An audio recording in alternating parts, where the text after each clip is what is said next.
Bismillahirrahmanirrahim. Assalamualaikum warahmatullahi wabarakatuh. Innal hamdalillah nahmaduhu wa nasta'inuhu wa nastaghfiruh wa na'udzu billahi min shururi anfusina wa min sayyiati a'malina. May yahdihillahu fala mudilla lahu wa may yudlil fala hadiya lahu.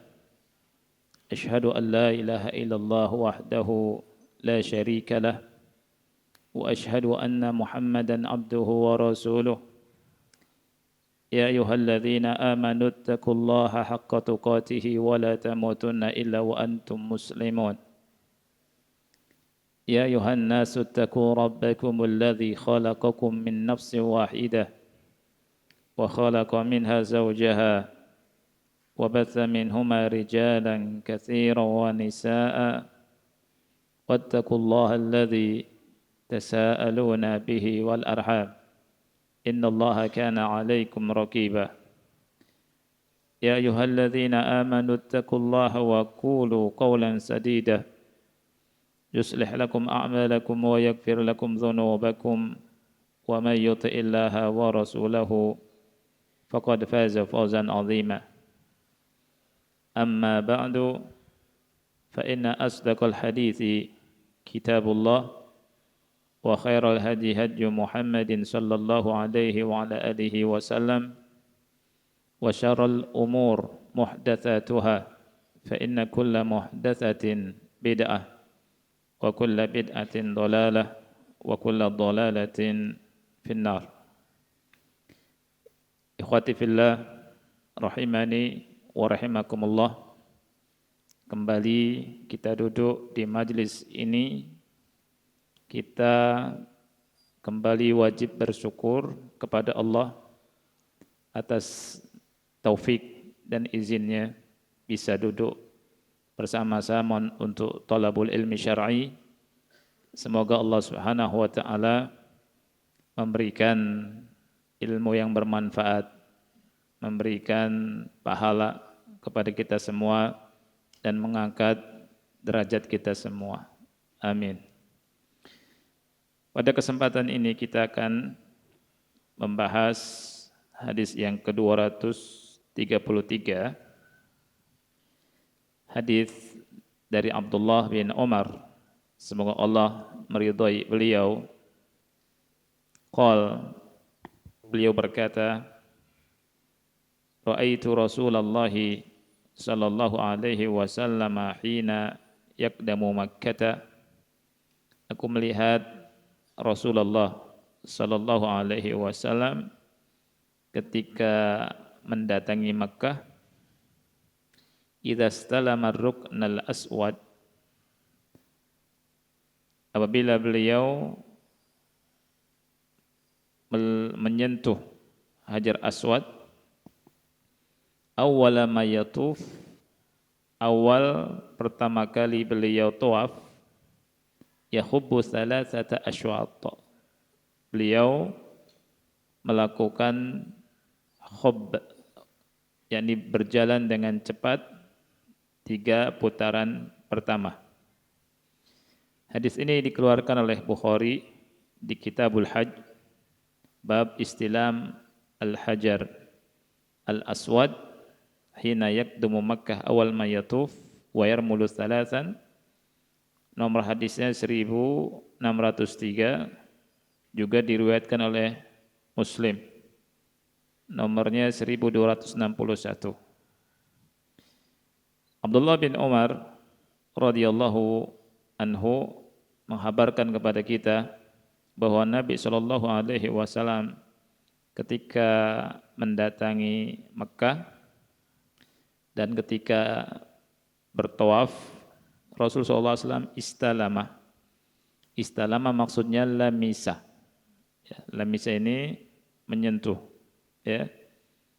Maksud istilam sebagaimana yang dikatakan oleh Ibnu Taimiyah rahimahullah adalah mashuhu bil yad, menyentuhnya dengan tangan.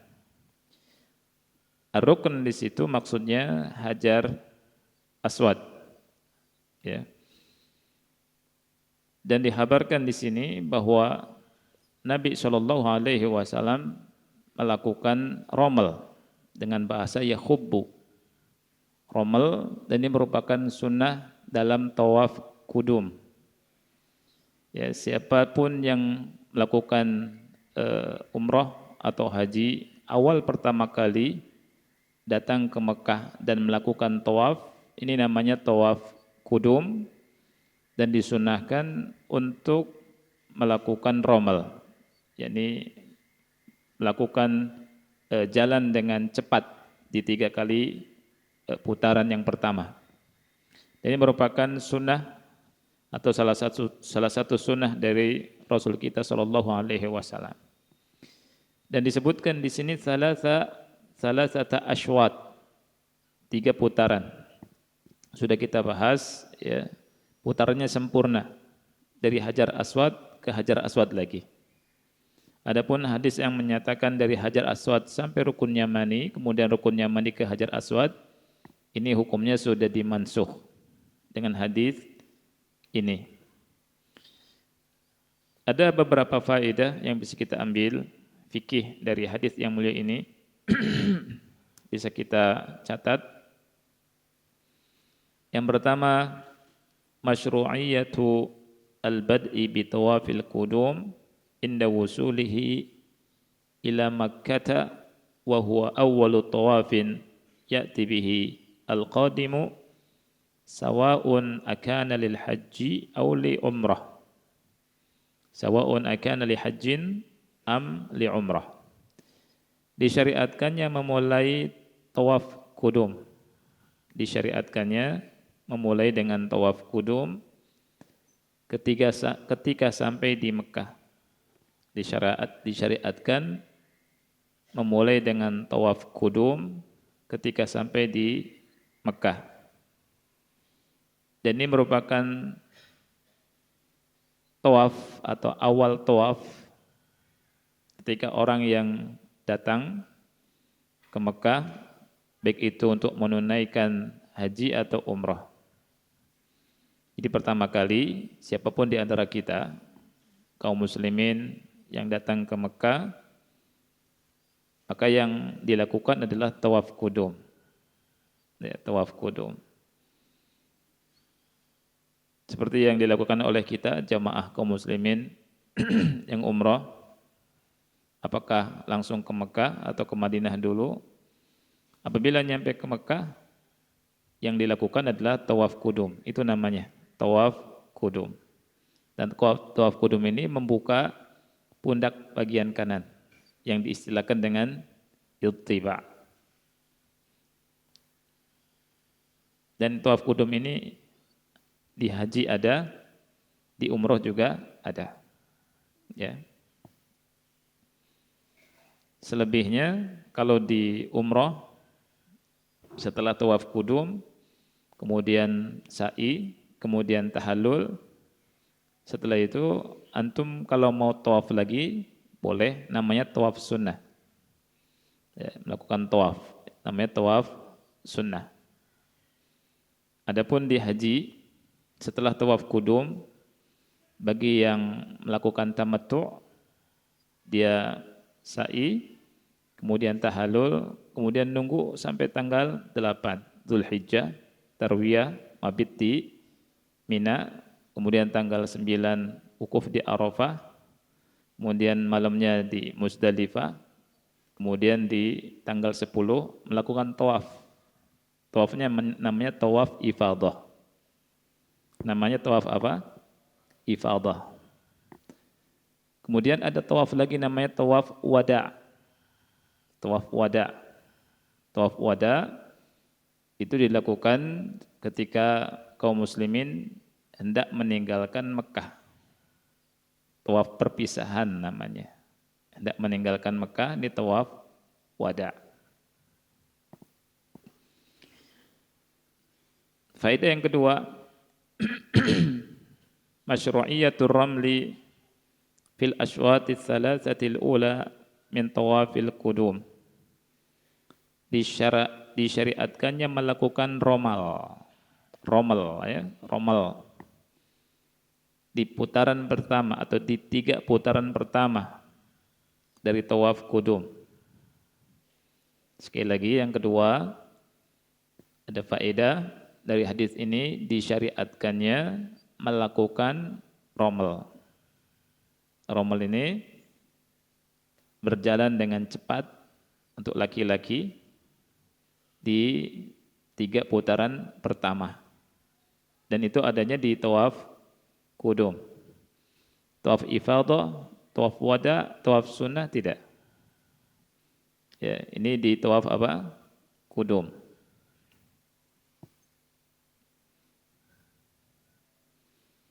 Kemudian yang ketiga, zahirul hadis anna ar-ramal yastaw'ibu at-tawfata kullaha min al-hajari ila al-hajari.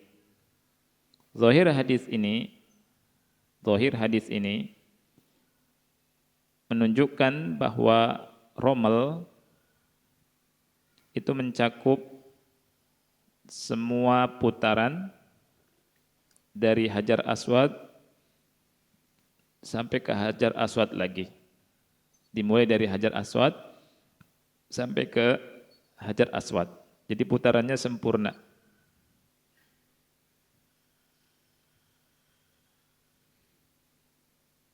Sekali lagi putarannya sempurna. Ya. Dan hadis Abdullah bin Abbas ini dimansuh. Dalam hadis Abdullah bin Abbas di mana beliau menceritakan di tawaf yang tawaf umrah qada di tahun 7 Hijriah. Ibnu Abbas menjelaskan tawafnya rommel 3 dalam putaran pertama itu. Kemudian di rukun Yamani berhenti, berjalan seperti biasa sampai Hajar Aswad. Ini sudah dihapus dengan hadis Abdullah bin Umar, sebagaimana penjelasan yang telah kita jelaskan di pertemuan yang lalu.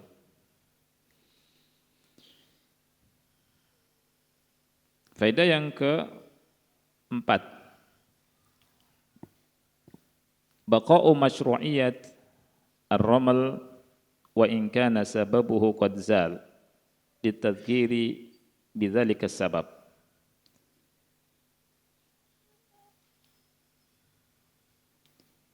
Syariat rommel masih diberlakukan. Syariat rommel tetap diberlakukan walaupun sebabnya sudah tiada. Sebabnya sudah tiada.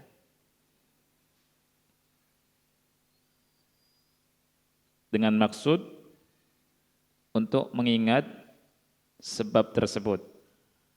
Litadzkir bidzalika as-sabab. Litadzkir bidzalika as-sabab.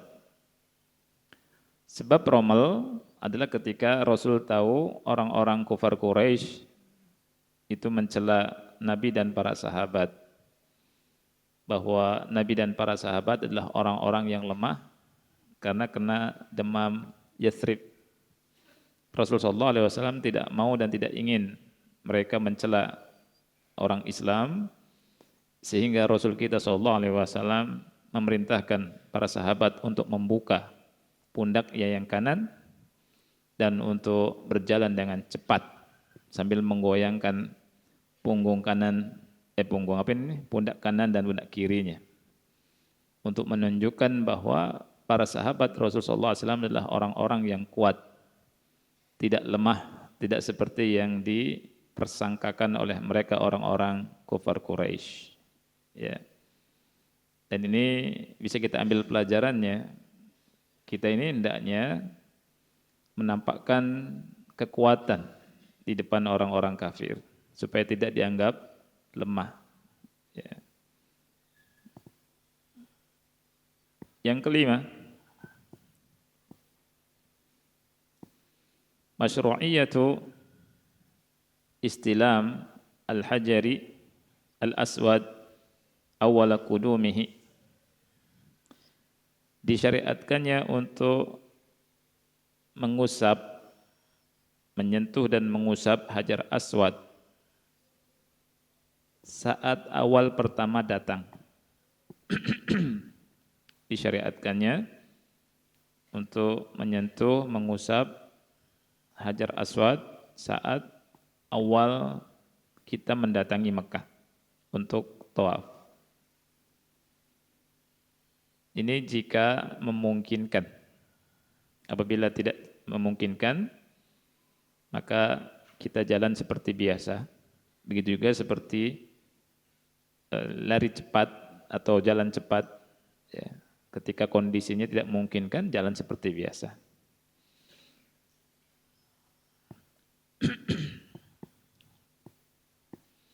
Faedah yang keenam, jawazu tasmiyati tawaf syautan.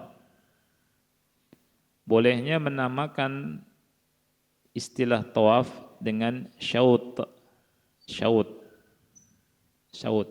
Utsman. Syaut ya. Syaut. Dan tidak makruh. Dan hukumnya tidak makruh.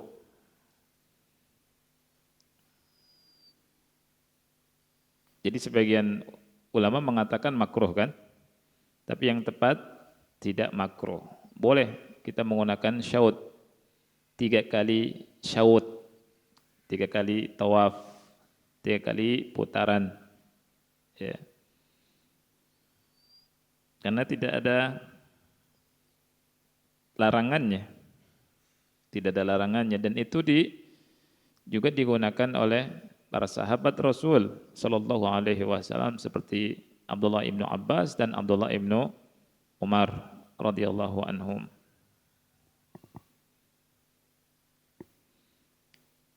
Faedah yang ketujuh, al-iktida'u bi af'alin Nabi sallallahu alaihi wasallam fi manasikil hajj. Al-iktida'u bi af'alin Nabi, mengambil contoh, kudwah. Atau singkatnya berkudwah, beruswah. Dengan perbuatan Nabi sallallahu alaihi wasallam, dengan fi'il Nabi sallallahu alaihi wasallam dalam manasik haji.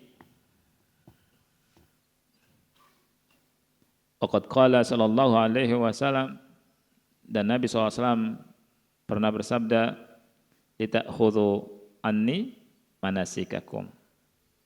Ambillah dariku manasik haji kalian. Dan ini merupakan keharusan bagi kita yang beribadah, khususnya melakukan ibadah umrah atau haji.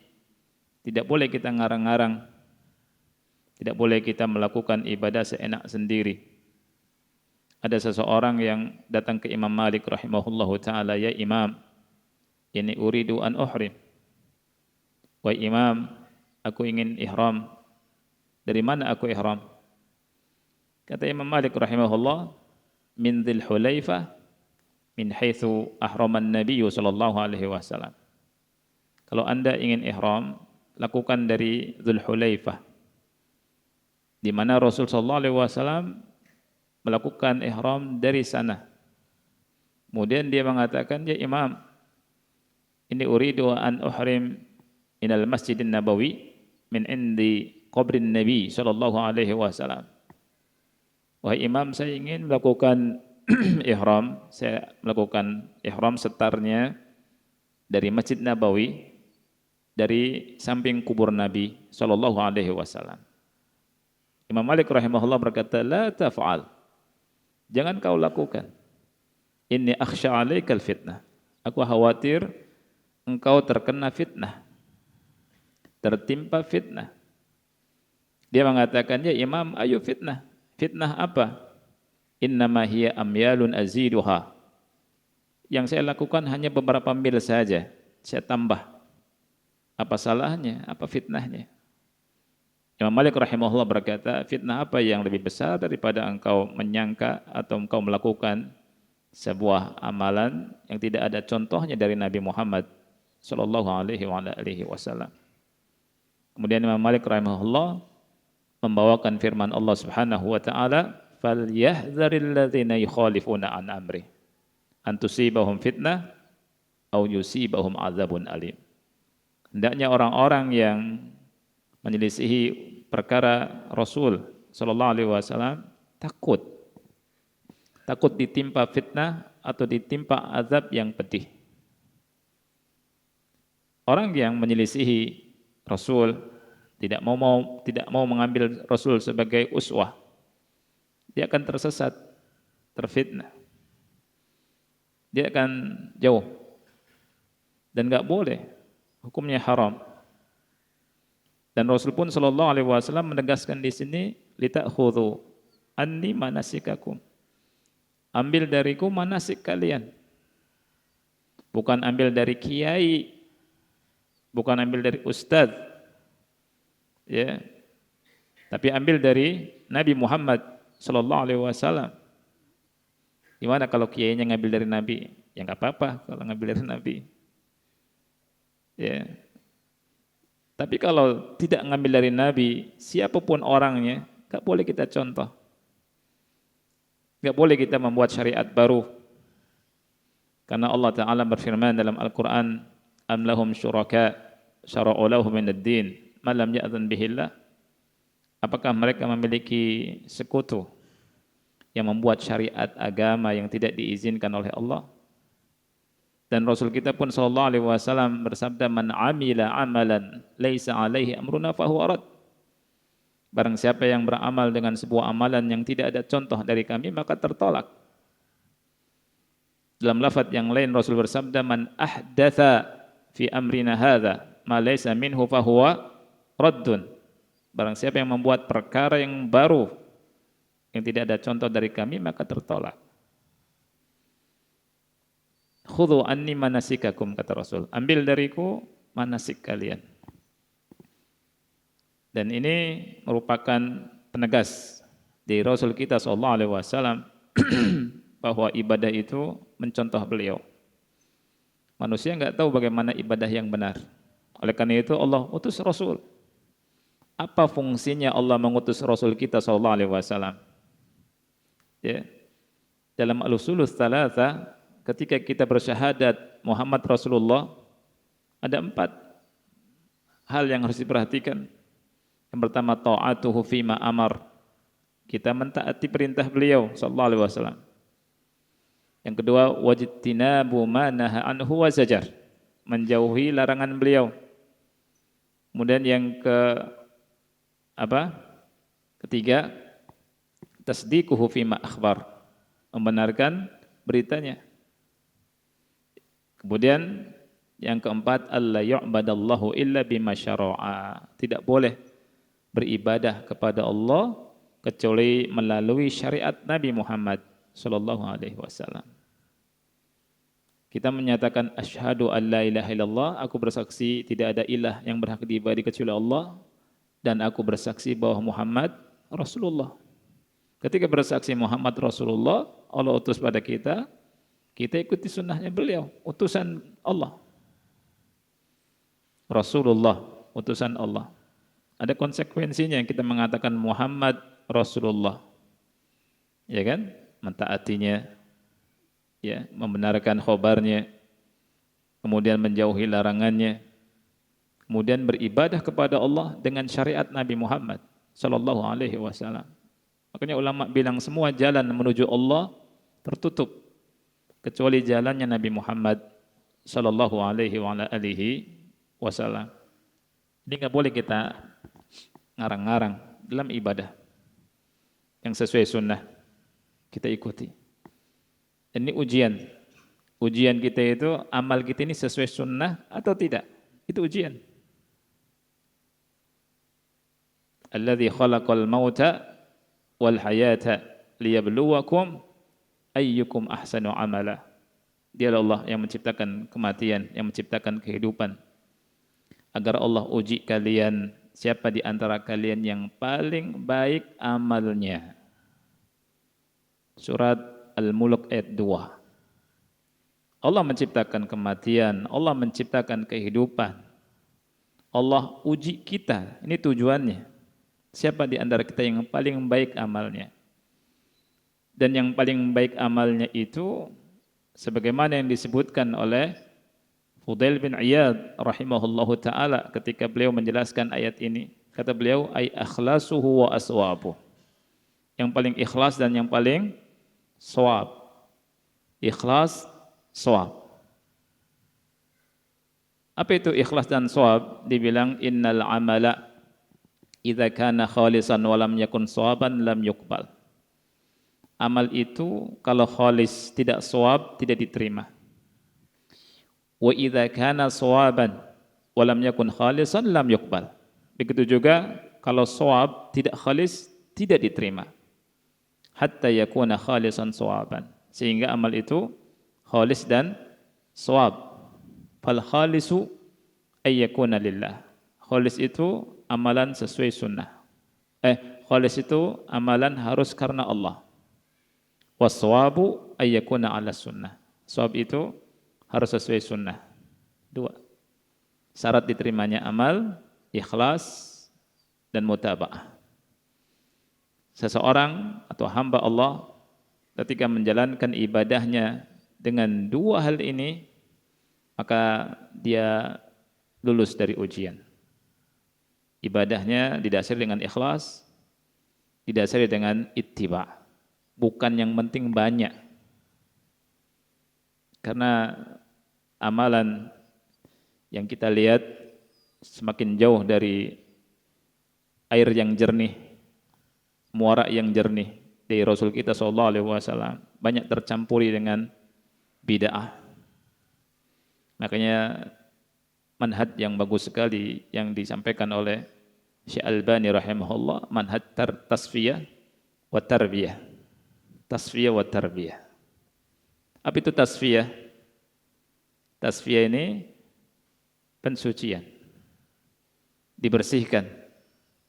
Dibersihkan dari ajaran-ajaran di luar agama Islam. Tarbiyah, pendidikan. Nah, kita ini harus ada tasfiyah dan tarbiyah. Sebagian orang, akhi, alergi mendengar kalimat sunnah. Ya, kajian sunnah, ustadz sunnah, ya, umroh sesuai sunnah. Ngapain kita bilang umroh sesuai sunnah? Katanya begitu. Tayyib. Kalau gitu umroh sesuai bid'ah dong. Antum mau?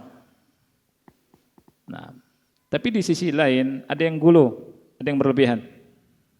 Karena baru mengenal sunnah gitu, akhirnya apa? Rumah makan sunnah. Ini juga berlebihan ini.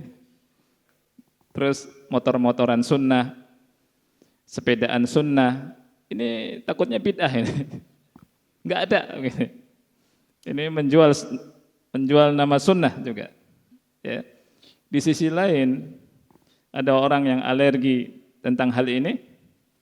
Ya. Alergi. Ngapain kita pakai sunnah-sunnah? Orang sama, antum mengatakan orang enggak sesuai sunnah. Prakteknya seperti itu. Prakteknya banyak orang melakukan bid'ah. Masa kita katakan sunnah? Mau antum katakan sunnah? Ya, sebagiannya slogan. Ya. Antum lihat dari amalan ihram sampai sa'i banyak tercampur bid'ah. Allah, ana baca tulisan Syekh Utsaimin dan ulama yang lain.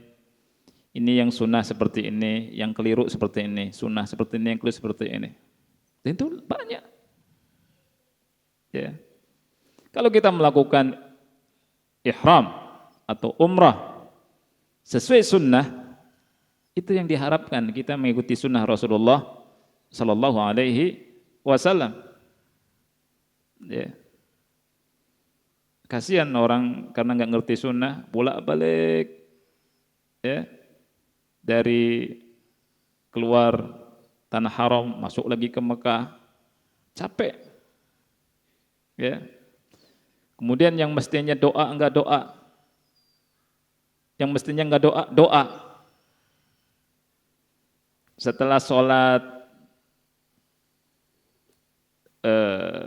sholat tawaf itu enggak ada doa, doa rame-rame situ mengganggu kaum muslimin.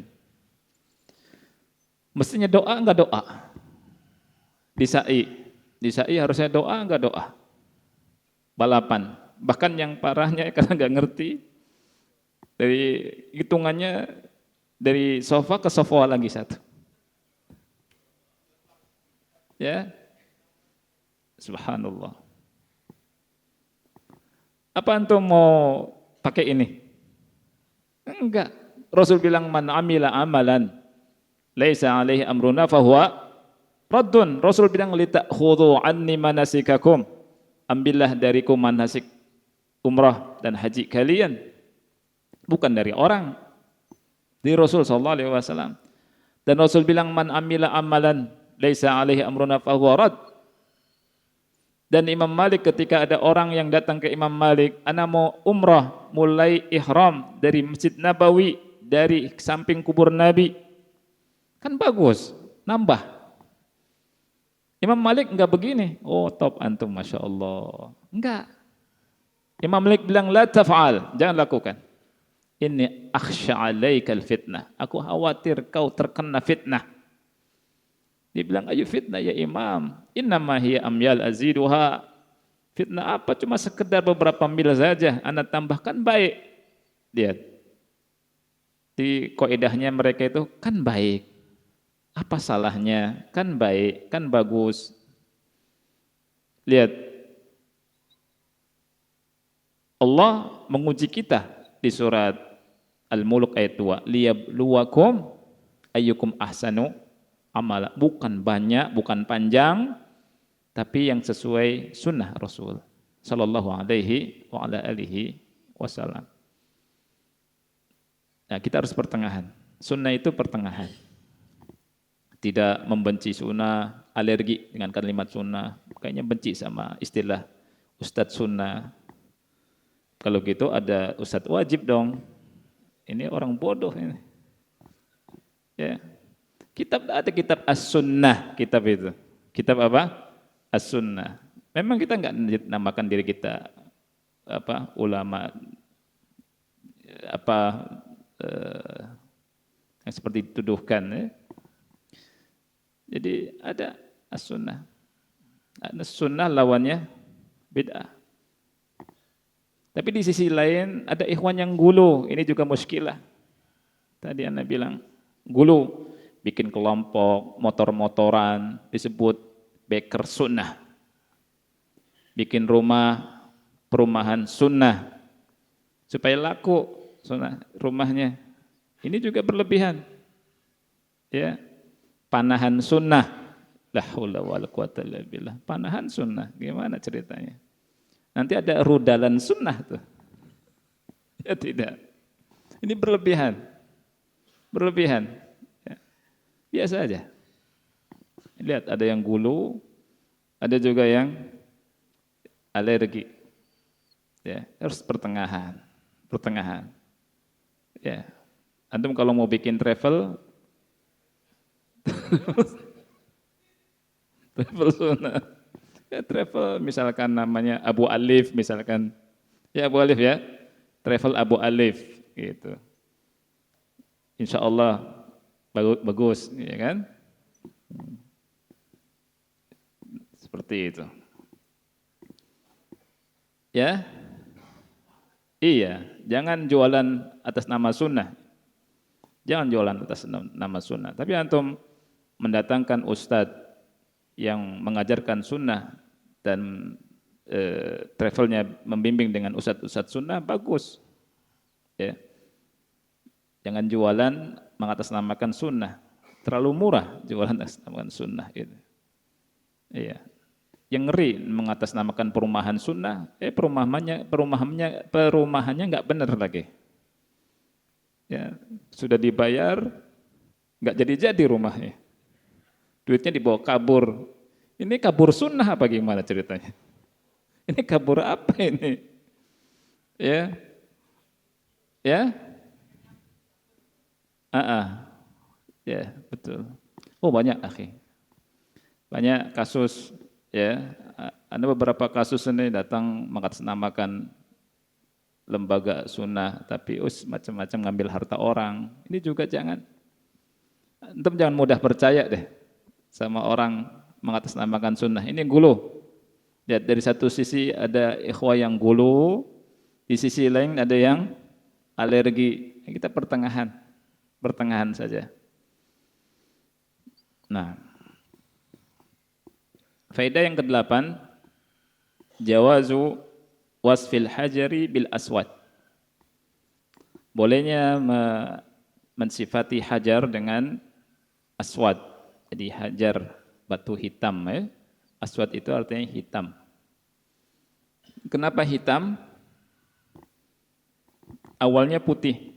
Rasul SAW menyatakan hajar aswad itu batu putih dari surga. Sawadathu khotoya bani Adam, kata Rasul. Dibuat hitam karena dosa-dosa dan kesalahan anak cucu Adam. Dan ini menunjukkan bahwa dosa itu berpengaruh. Maksiat itu berpengaruh. Oleh karena itu, semaksimal mungkin kita menjauhi maksiat dan berdoa kepada Allah agar kita dibimbing oleh Allah untuk bisa menjauhi maksiat dan agar Allah memberikan taufik kepada kita untuk beramal soleh. Amal soleh berpengaruh. Hajar aswad itu dalil bahwa dosa itu berpengaruh. Ada efek negatif. Apapun dosanya, mesti ada efeknya. Cepat atau lambat. Ya, ini dalil bahwa dosa itu berpengaruh. Lihat, hajar aswad asalnya putih, jadi hitam karena dosa. Sebagaimana dosa berpengaruh, ibadah, kebaikan, amal soleh juga berpengaruh. Amal soleh, ibadah, kebaikan bisa membuat nyaman sekitar. Rumah yang di dalamnya diajiin Quran, kita sholat sunnah di situ, istri kita ibadah, rumah ini enak, nyaman. Maka Rasul bilang, jangan jadikan rumah kalian seperti kuburan. Suruh dibaca Quran. Syaitan lari dari rumah-rumah yang dibacakan Al-Quran di antara surat Al-Baqarah. Oleh karena itu, ikhwan yang Allah muliakan, jangan tunggu orang lain, jangan tunggu kebaikan orang lain, kita ubah diri kita dengan apa? Dengan kita beribadah pada Allah mulai dari rumah-rumah kita. Kita baca Quran, istri kita suruh baca Quran, suruh ibadah di rumah, gantian baca Qurannya, supaya ada waktu bergantian. Ya, seingat anak Abu Hurairah itu sama istri, sama keluarganya, sama pembantunya bergantian. Abu Hurairah, kemudian istrinya, kemudian keluarganya, kemudian pembantunya, supaya rumah itu makmur dengan amal soleh. Ya. Dan kebaikan orang tua juga berpengaruh kepada anak. Lihat keberkahan dari amal soleh, ketakwaan. Ya, kita baca surat Al-Kahfi, wa kana abuhuma solehah. Ketika kita mendapatkan berita bahwa Nabi Khidir dan Nabi Musa itu menegakkan dinding untuk dua anak yatim, ternyata ada harta di situ. Ya, dan Allah jaga anak yatim itu dan harta itu dengan kesolehan bapaknya. Makanya investasi yang sangat penting adalah ketakwaan kita. untuk anak cucu kita, bukan harta. Anda melihat Umar bin Abdul Aziz meninggal nggak punya harta, padahal khalifah, meninggalkan anak-anak yang kecil, miskin, khalifah yang miskin. Tetapi dengan ketakwaan Allah jaga anak-anaknya, dan anak-anaknya semuanya dijaga sama Allah dan menjadi anak-anak yang berguna. Padahal ditinggal sama Umar bin Abdul Aziz, padahal seorang khalifah nggak punya apa-apa. Tapi anak-anaknya itu tumbuh besar, dewasa, jadi pejuang, jadi orang kaya yang berinfak, sampai infaknya itu bisa 100 onta dengan hartanya. Itu anak-anaknya Umar bin Abdul Aziz, subhanallah. Tapi anak-anaknya para menteri dan yang lainnya, yang mereka ninggalkan anak-anaknya dengan kekayaan, tidak seperti anak-anaknya Umar bin Abdul Aziz, subhanallah. Ini yang harus kita perhatikan. Jadi hendaknya kita memperbaiki diri dengan menghiasi diri dengan amal soleh dan dengan ketakwaan. Mudah-mudahan Allah bimbing kita untuk bisa mengamalkan perintahnya dan meninggalkan larangannya. Baik. Adzan dulu ya, sudah adzan. Nah, silakan. Alhamdulillah wassalatu wassalamu ala Rasulillah wa ala alihi wa ashabihi wa man walah, wala haula wala quwata illa billah, ma ba'd. Alhamdulillah kita telah menyelesaikan satu hadis dari hadis Rasul kita sallallahu alaihi wasallam. Semoga kita bisa lanjutkan di pertemuan berikutnya untuk membahas dan mengkaji, mendalami dan mengambil faedah-faedah dari hadis-hadis Rasul kita sallallahu alaihi wa ala alihi wasallam. Ada beberapa pertanyaan dan lumayan banyak hari ini pertanyaannya. Baik. Assalamualaikum warahmatullahi wabarakatuh. Waalaikumsalam warahmatullahi wabarakatuh. Ahsanallahu ilaikum. Izin bertanya Ustadz, apakah tayamum itu hanya untuk satu kali sholat? Apakah sholat berikutnya kita harus tayamum lagi meskipun tidak batal? Barakallahu fikum wa fikum barakallah. Baik. Untuk perkara ini ada dua pendapat di antara ulama, apakah tayamum itu untuk satu kali sholat atau boleh untuk iddat as-sholawat, untuk beberapa sholat. Yang tepat bahwa tayamum itu boleh untuk beberapa sholat, lebih dari satu sholat, jika belum batal. Ya. Seperti yang saya katakan, ada perbedaan pendapat, ada. Ya. Dan yang mengatakan untuk satu kali sholat itu mazhab Malikiyah dan Syafi'iyah, menurut pendapat yang masyhur. Makanya jangan aneh kalau sebagian saudara kita kaum muslimin tayamum untuk satu kali sholat, ya, mau sholat lagi tayamum lagi ketika nggak ada air. Ini mazhabnya Malikiyah dan Syafi'iyah. Nah, mereka pakai dalil, ada dalilnya tapi hadisnya mauquf, kembali ke Ibnu Abbas bahwa tayamum itu untuk sekali sholat.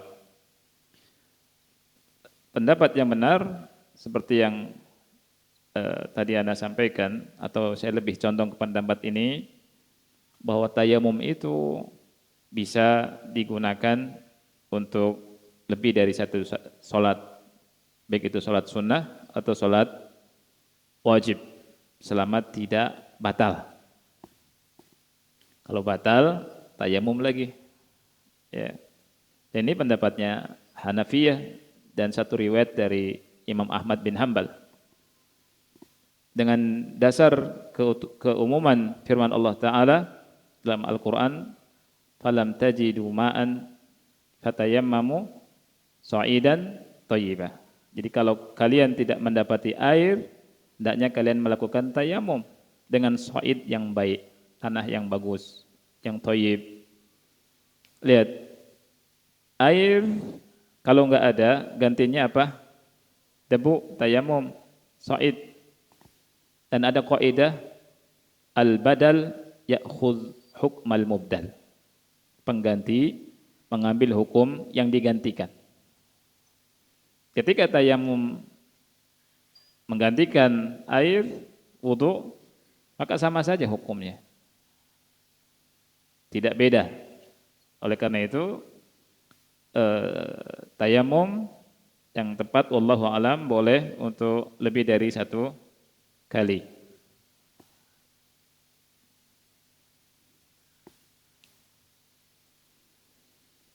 Assalamualaikum warahmatullahi wabarakatuh. Waalaikumsalam warahmatullahi wabarakatuh. Mohon penjelasannya Ustaz, apa hukumnya waktu mendengar kajian ilmu seperti sekarang ini, sibuk main WA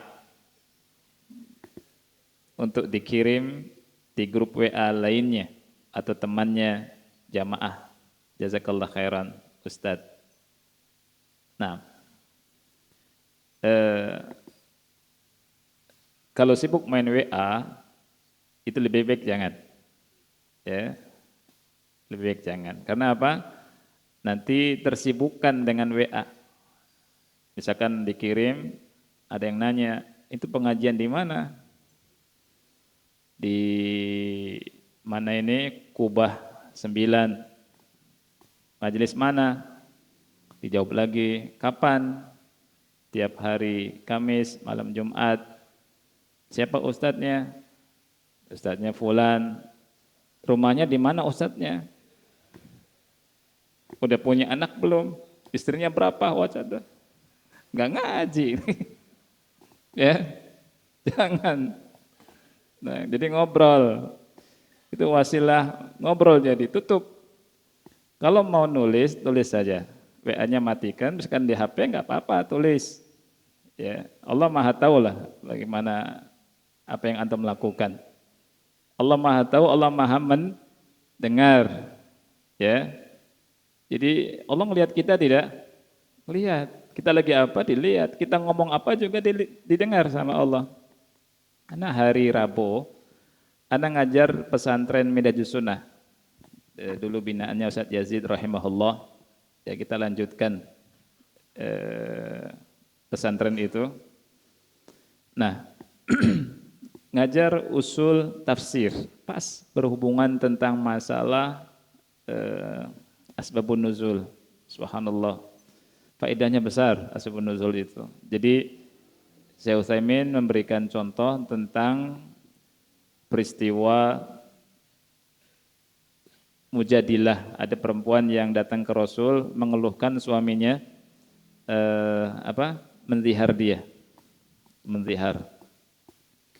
Kemudian kata Aisyah, ya, saya suruh praktek baca tafsir Ibnu Katsir, ikhwan.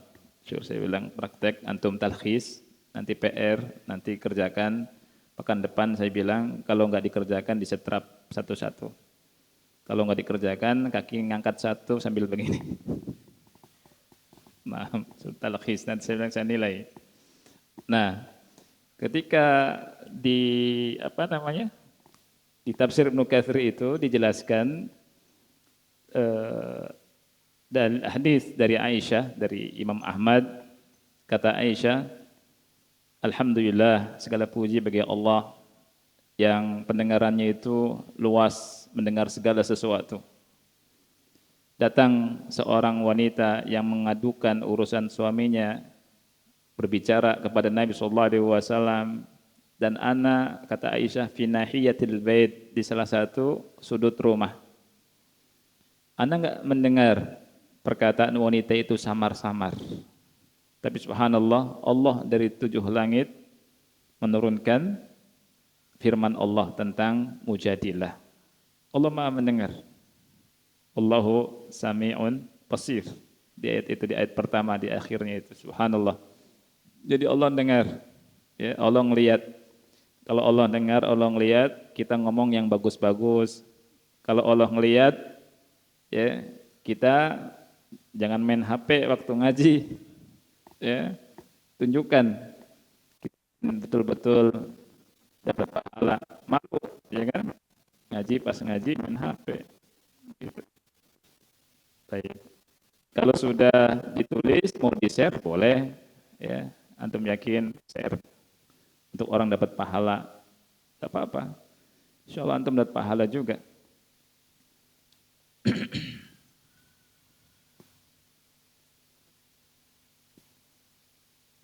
Assalamualaikum warahmatullahi wabarakatuh. Waalaikumsalam warahmatullahi wabarakatuh. Izin bertanya Ustadz, suami istri berangkat umroh. Suami istri berangkat umroh. Lalu ada seorang janda ingin ikut berangkat umroh. Apa ini? Agan, ya, ada, aduh, bacanya susah ini. Lalu ada seorang janda ingin ikut berangkat umroh, agan ada teman.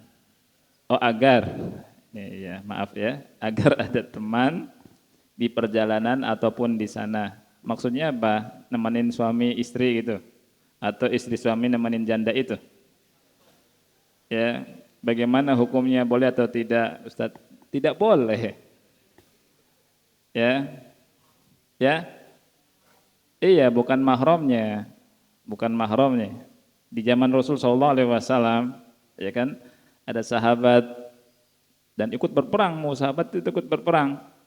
Kemudian sahabat itu bilang, istriku ya Rasulullah mau berangkat haji dan aku sudah ditunjuk perang.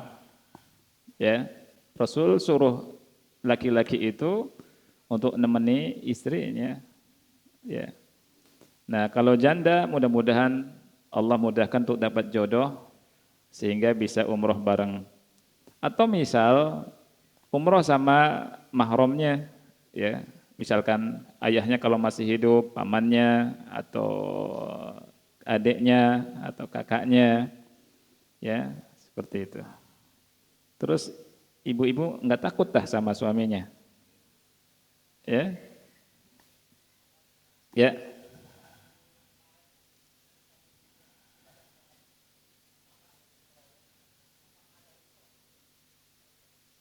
ya. Tayyib.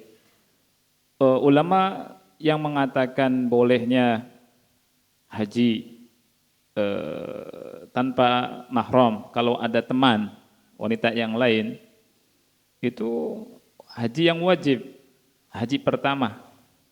Ya. Adapun kedua, ketiga, umroh kedua, ketiga, ini nggak boleh. Nah ini yang sebagian kita salah paham. Ya. Nah ini walaupun ada ikhtilaf, ulama yang membolehkan seperti itu. Gitu. Nah, kalau sebagian kita memudah-mudahkan, ya nggak apa-apa, berangkat aja, berangkat aja. Tapi yang tepat adalah mahram itu masuk dalam istita'ah. Mahram masuk dalam istita'ah. Makanya Syekh Muhammad bin Shalih Al-Utsaimin rahimahullah ketika berbicara tentang istita'ah, kan haji atau umrah harus ada istita'ah. Di syaratnya adalah wanita harus ada mahramnya. Kalau enggak ada mahramnya, wanita itu belum masuk kategori istita'ah. Enggak mampu, enggak ada kewajiban.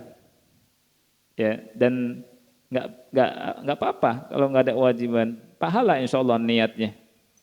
Ya. Kan kita umroh cari apa? Cari pahala. Ya, cari pahala, bukan untuk gaya-gayaan. Nah, nabung lagi, mudah-mudahan bapaknya ikut, kemudian adiknya laki-laki atau kakaknya laki-laki umroh, atau misalkan punya anak laki-laki yang sudah balik umroh, itu enak berangkat.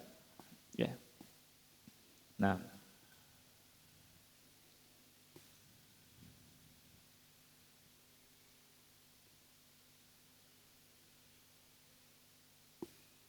ya, ada pertanyaan, berihram artinya telah berpakaian kain ihram atau untuk laki-laki tapi belum berniat.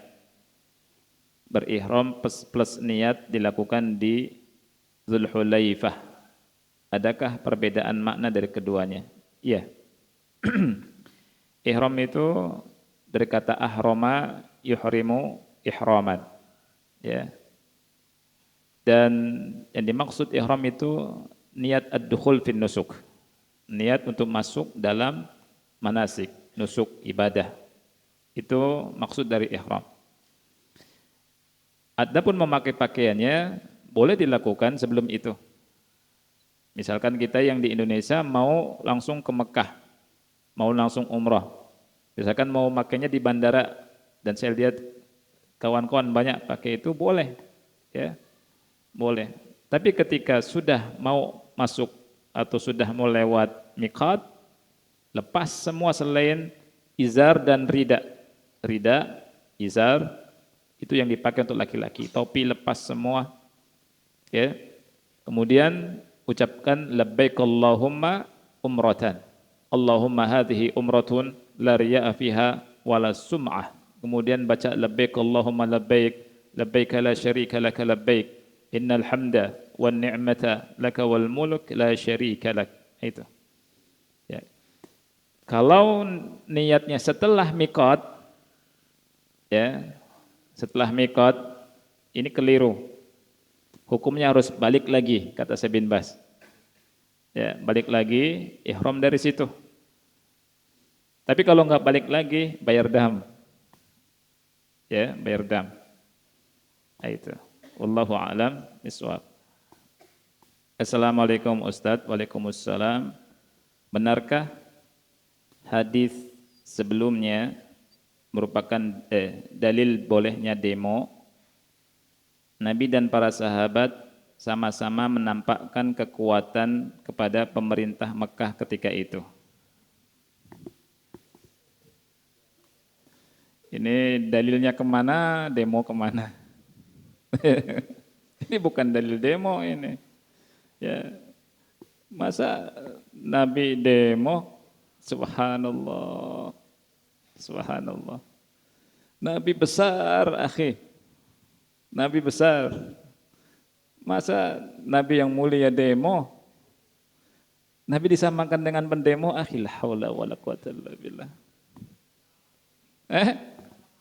Iya. Antum lihat demo diusir-usir, dihinakan. Ya. Masa disamakan dengan Nabi? Contoh dari Nabi, Nabi demo kok. Enggak, bukan demo itu. Beda. Dan itu bukan dalil buat bolehnya demo, ya. Itu hanya orang-orang haroki saja ngambil dalil ini buat demo. Ya. Nabi SAW menampakkan kekuatan karena ingin diketahui oleh mereka bahwa orang Islam itu enggak lemah. Ya. Udah itu aja tujuannya. Dan ibadah tujuannya. Udah selesai pulang. Ya. Enggak ada tuntutan lain. Nabi nuntut apa? Turunkan harga gitu. Wahai orang-orang kafir, turunkan harga beras. Ada nggak beras waktu itu? Nggak ada. Kan nggak ada. Hah? Ya, Nabi dakwah untuk la ilaha illallah. Nggak ada demo. Demo kemana? Nabi kemana?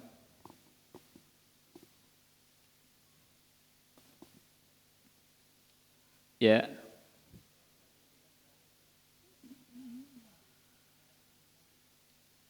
Kenapa? Khawarij. Allahu a'lam. Allahu a'lam.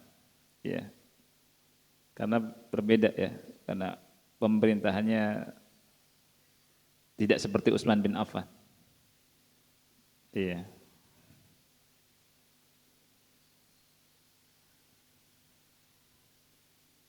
Tayyib. Assalamualaikum Ustadz. Waalaikumsalam. Aturan tawaf saat ini yang diperbolehkan dekat Ka'bah, orang hanya yang pakai kain ihram. Satu, hukumnya apa bila ingin tawaf sunnah dekat Ka'bah pakai ihram secara formalitas, pakai celana dalam, dan apakah diperbolehkan? Apa dalilnya? Kalau saya memilih nggak boleh. Itu namanya manipulatif. Yang ngarang-ngarang ibadah, ya. Antum ngapain nipu-nipu askar? Ya, malu sama Allah. Ya, masa pakai pakaian ihram celana? Ya tidak. Kalau mau tawaf, disediakan oleh mereka di atas, di lantai 2. Capek Ustadz. Ya nggak apa-apa capek. Kemudian juga antum mempersilahkan kaum muslimin yang lain yang baru datang. Semakin banyak orang berdesakan kasihan. Pahalanya besar. Lebih besar pahalanya. Antum mempersilahkan kaum muslimin yang lain yang datang nyaman, nggak berdesak-desakan, nggak nipu askar, ya kan? Dan malu sama Allah, ya kan? Dan kita ibadah sesuai dengan aturan. Aturan pemerintah sana ketika tidak bertentangan dengan Al-Quran dan Sunnah itu kita ikuti, ya. Nah, saat ada yang membolehkan, ya, yang membolehkannya itu maaf itu pakai hawa nafsu.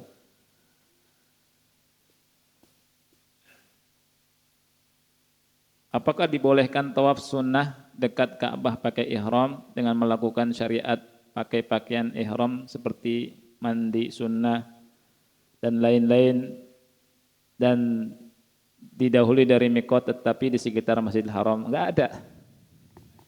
Ini bid'ah. Ya, bid'ah, akhi. Makanya penting belajar. Ya, atau mau kita ngadakan latihan lagi? Nah, dari Tanim, iya betul. Ini satu saat kita bahas. Ya, kita bahas karena sebagian kaum muslimin umrah berkali-kali keluar ke Tanim. Apakah ada sunnahnya? Ini bagusnya kita bahas. Ya, iya, mudah-mudahan. Mudah-mudahan nggak lupa ya. Kalau lupa saya nggak janji.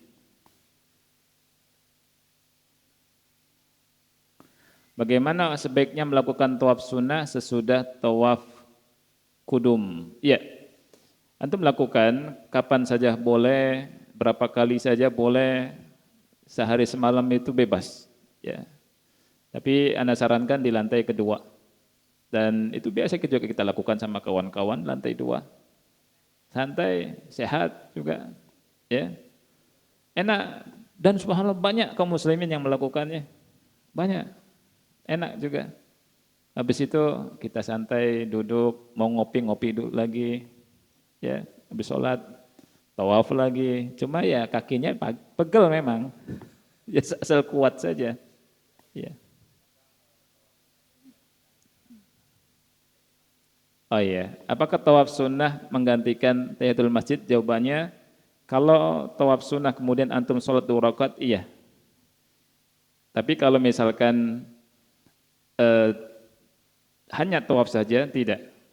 Ya, kan ada sholat sunnah kan, 2 rakaat gitu. Iya, sholat tawaf.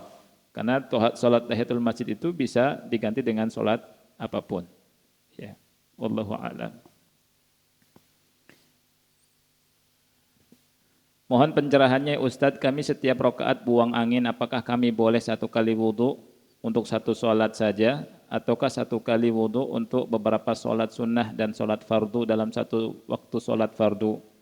Dan bolehkah 1 kali wudhu untuk tawaf sampai dengan sholat ba'da tawaf? Jazakallah khairan. Iya, ini beser ya, maksudnya kentut terus gitu ya. Ya, kalau kentut terus itu dihukumi seperti orang yang beser. Ya. Dan Anda lebih cenderung setiap kali mau sholat wudhu lagi. Setiap kali mau sholat, ya, wallahu a'lam bishawab. Jika di masjid yang banyak tiangnya dan alhamdulillah jamaahnya penuh, bolehkah jamaah sholat di antara 2 tiang? Kalau ini uzur, boleh. Ya, dan ada fatwanya dari Syekh Abdul Aziz bin Abdullah bin Baz rahimahullah ta'ala, itu singkatnya. Pembahasannya sebenarnya panjang. Ya, cukup sampai sini, mudah-mudahan manfaat dan semoga Allah berkahi kita semua dan Allah angkat derajat kita semua dengan ilmu dan Allah Subhanahu wa taala membimbing kita selalu untuk bisa melakukan perintahnya dan meninggalkan larangannya. Subhanakallahumma bihamdika asyhadu an la ilaha illa anta astaghfiruka wa atubu ilaik. Wassalamualaikum warahmatullahi wabarakatuh.